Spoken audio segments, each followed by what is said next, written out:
वंदे पुरुषोत्तमम। नाम करो ध्यान करो, चलन स्पर्श कर वाक सिद्धि पाओ।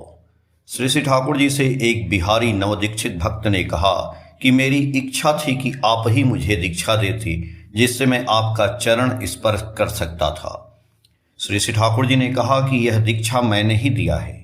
चरण स्पर्श नहीं करके चलन स्पर्श करना अच्छा है। भक्त ने प्रश्न किया कि भरत जी श्री रामचंद्र जी का चरण पादुका रखकर पूजा क्यों करते थे। श्री श्री ठाकुर जी ने कहा कि चरण पादुका श्री रामचंद्र जी की स्मृति जागृत कर देता है। फोटो जिस प्रकार किसी व्यक्ति का व्यक्तित्व की छाप है, उसी प्रकार चरण पादुका देखने से मन में भाव आता है कि रामचंद्र जी किस प्रकार कैसे चलते थे। भक्त ने कहा कि यह तो बहुत कठिन पथ है। श्री श्री ठाकुर जी ने कहा कि यह सहज पथ है, सहजतर सहजतम हो जाएगा। हम लोग साधारणतः जिस पथ पर चलते हैं वही पथ कठिन है, इससे सीधा पथ कोई नहीं है। भक्त ने प्रश्न किया कि योग क्या है। श्री श्री ठाकुर जी ने कहा कि उनसे प्रेम करना ही योग है।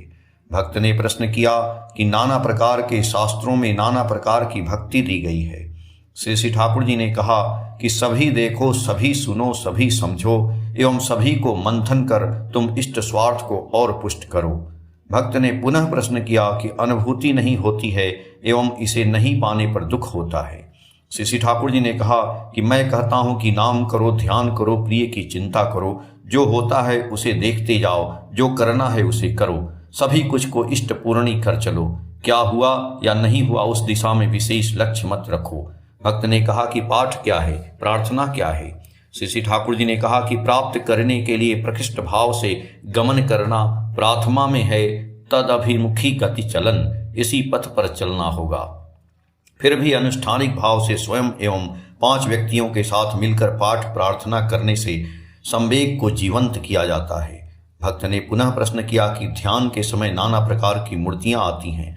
श्री श्री ठाकुर जी ने कहा कि सर्वदेवो मयो गुरु, गुरु में ही सभी का झलक मिलेगा। श्री श्री ठाकुर जी ने स्वतः कहा जाता है कि 12 वर्षों तक सत्य बोलने पर वाक सिद्धि प्राप्त होती है।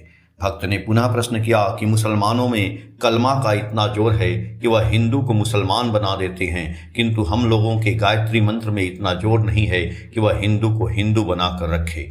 श्री श्री ठाकुर जी ने कहा कि गायत्री कलमा नहीं है, यह मंत्र है। कलमा है पंचवहिर एकमेवाद्वितीयम शरणम पूर्वे सामापुर इतारह प्रबुद्धा ऋषियः शरणम।